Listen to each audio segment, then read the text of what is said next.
Hello friends, welcome to my channel टू शुरू करते हैं। श्री कृष्ण के 5 सबसे शक्तिशाली अस्त्र। हिंदू धर्म में श्री कृष्ण को भगवान विष्णु का 8वां अवतार माना गया है। श्याम वर्ण श्री कृष्ण बहुत ही चंचल और मनमोहक हैं और उनकी लीलाओं की में ऐसा रस है जो किसी भी व्यक्ति के मन को अपने वश में कर लेता है। द्वापर युग में जब भगवान विष्णु श्री कृष्ण के रूप में अवतरित हुए थे तो उन्होंने अपने उपदेशों और लीलाओं से संपूर्ण मानव जाति को उचित और अनुचित का बोध करवाया था। और इसी कड़ी में उन्होंने कुरुक्षेत्र के मैदान में महाभारत युद्ध के दौरान गीता उपदेश भी दिया था, जिसमें उन्होंने समस्त मानव जाति को धर्म और कर्म का ज्ञान दिया था। भगवान कृष्ण की बुद्धि, ज्ञान और नीतियों के कारण ही आज वो विश्व के कई देशों में पूजे जाते हैं। ज्ञान और उपदेश के अलावा श्री कृष्ण के पास कुछ प्रलयंकारी अस्त्र भी थे। तो आइए जानते हैं श्री कृष्ण के 5 सबसे शक्तिशाली अस्त्र के विषय में।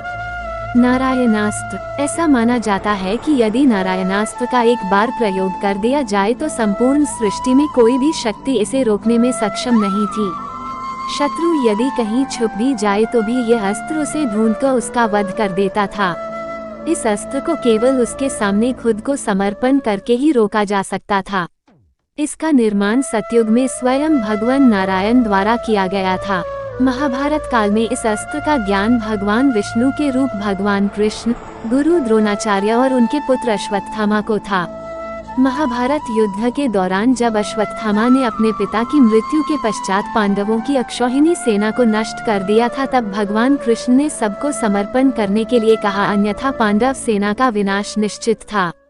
सुदर्शन चक्र। सुदर्शन चक्र भगवान विष्णु का सबसे प्रिय अस्त्र माना जाता है।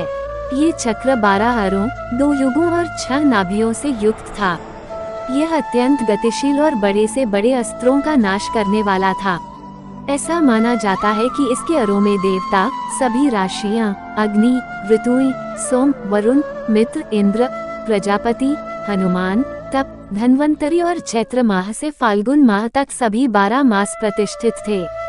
सुदर्शन चक्र को उंगली से घुमाने पर यह वायु के प्रवाह के साथ मिलकर अग्नि प्रज्वलित कर शत्रु को भस्म कर सकता था। चांदी से निर्मित ये दिखने में बहुत आकर्षक और तुरंत संचालित होने वाला विध्वंसक अस्त्र था। इसके ऊपर और नीचे की सतहों पर लोहे के शूल लगे हुए थे। धर्म ग्रंथों में वर्णित कथा के अनुसार यह चक्र भगवान विष्णु को असुर श्रीदामा का वध करने के लिए शिव जी से प्राप्त हुआ था। भगवान विष्णु से यह अग्निदेव के पास गया, अग्निदेव से वरुण देव के पास और वरुण देव से भगवान परशुराम के पास पहुंचा और अंततः परशुराम ने भगवान कृष्ण को दिया। कहा जाता है गोमांतक पर्वत पर श्री कृष्ण और जरासंध के युद्ध के पश्चात कृष्ण और परशुराम की भेंट हुई और भगवान कृष्ण ने परशुराम को युद्ध का पूरा हाल सुनाया। तब परशुराम ने कृष्ण को सुदर्शन चक्र के योग्य मानते हुए उन्हें यह अस्त्र दिया था। भगवान कृष्ण द्वारा इसका पहला प्रयोग एक हिंसक प्रवृत्ति के राजा श्रीगाल पर किया गया था। एक अन्य कथा के अनुसार ऐसा माना जाता है कि भगवान कृष्ण को यह अस्त्र देवी से प्राप्त हुआ था। कौमोद की गदा। कौमोदी की गदा को श्री विष्णु की शक्तियों का स्रोत माना जाता है। इस गदा को भगवान विष्णु अपने बाएं हाथ में धारण करते हैं। विष्णु जी की भिन्न भिन्न अवस्थाओं में ये गदा अलग अलग बातों को दर्शाता है। जैसे विष्णु जी की ध्यानावस्था में कौमोदी की ज्ञान, बुद्धि एवं समय की शक्ति को प्रदर्शित करता है। विष्णु पुराण में गदा को ज्ञान की शक्ति बताया गया है। इसके अतिरिक्त ये गदा अहम और अहंकार की प्रवृत्ति को भी प्रदर्शित करता है। विष्णु धर्मोत्तर पुराण में कौमोद की भगवान विष्णु की पत्नी तथा समृद्धि एवं बुद्धि की देवी लक्ष्मी को दर्शाता है। वही कृष्णोपनिषद के अनुसार यह गदा मां काली अर्थात समय की शक्ति को दर्शाता है। ये गदा महाभारत काल में भगवान कृष्ण को वरुण देव से प्राप्त हुई थी। ये भयंकर गर्जना उत्पन्न करके शक्तिशाली असुरों और राक्षसों का विनाश करने में सक्षम थी। वैष्णवास्त्र। वैष्णवास्त्र की सबसे बड़ी शक्ति थी इसकी गति। अधिक तीव्र गति के कारण शत्रु के लिए इसे रोक पाना बहुत कठिन होता था। भगवान विष्णु के वराह अवतार के समय यह अस्त्र पृथ्वी को प्रदान किया गया था। पृथ्वी से यह नर्क के राजा नरकासुर को प्राप्त हुआ। बाद में नरकासुर ने यह अस्त्र अपने पुत्र भागदत्त को प्रदान किया।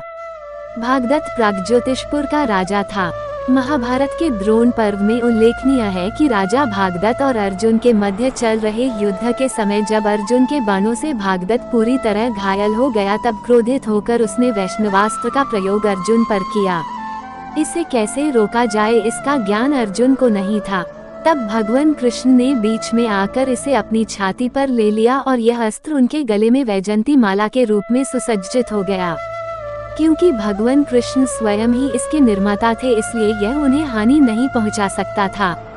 महाभारत काल में यह अस्त्र श्री कृष्ण के अतिरिक्त भगवान परशुराम, भागदत्त, महारथी कर्ण और कृष्ण पुत्र प्रद्युम्न के पास था।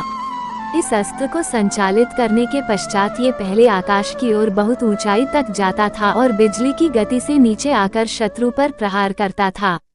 Please like, share and subscribe करें। धन्यवाद।